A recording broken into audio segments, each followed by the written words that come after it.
traders, we are looking at the DAX 40, the German 40.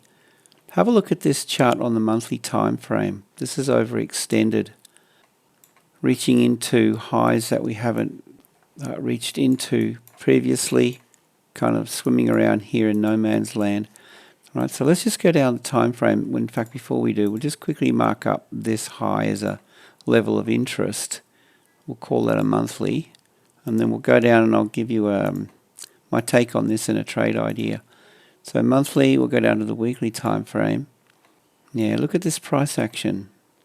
This is a target, so this is a weekly and monthly level here.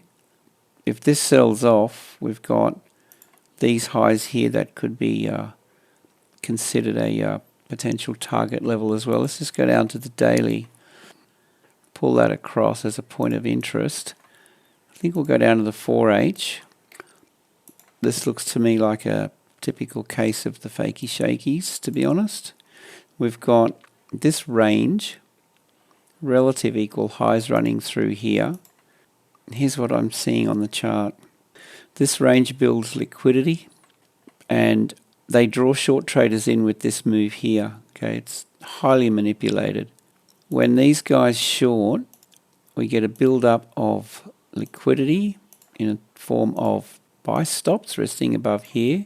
So we get the fake out, we get the shakeout, and I really think we are looking at a reversal or something like that. Okay, typical fakey, shaky chart pattern. And I'm actually quite serious. This one trumps heads and shoulders and triangles and whatever else you can come up with. Alrighty, so I'm thinking we see a bit of downside here. Now I think possibly we see it retrace back up into here.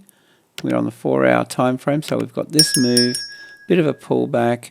Let's just get a bit closer to this and have a look and see what it looks like.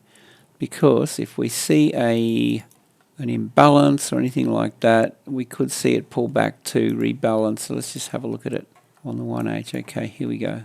This candle here, red candle, nothing left and right of it. So we've got an imbalance on the hourly.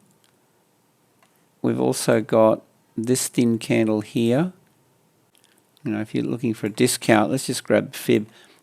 High to low, right, a pull back into the 61.8. See how the imbalance on the 1-hour time frame coincides. Well, I mean, something like that could be a thing. We're going to be looking at a stop loss above the high, an entry point here. Let's have a look at fib retrace, trend-based fib extension. So if this is an entry point, let's look at risk reward and see how that comes into play. So we've got potential entry point at the base of the imbalance, and then we'll wiggle this up and down till we get our stop loss. All right, so there's target 1, 1-to-1 risk reward here. And we'll go down now and have a look and see what we've got. There's a 2R. Okay, well, a second target. Yeah, I mean, the base of this swing would be my call for a target down in here. So there's target 2. Target 1, you could take partials off. And at that point, you are profitable. Pull the stop loss down a little bit above the high here. Trail it. And there's a target. And, of course, after that, go for these lows, you know, where you see the swing lows, and there's a 4R target, and then we come down to this level, there's a 5R target, 6R target. Okay, that's my take on the DAX 40, and yeah, I think this rolls over, and I think we get a bit of downside. Anyway, not financial advice, be careful, but let's see how this one shapes up. Okay guys, love to hear your comments on this. Comment below, and with that I hope you have a great day, safe trading, see you in the next video.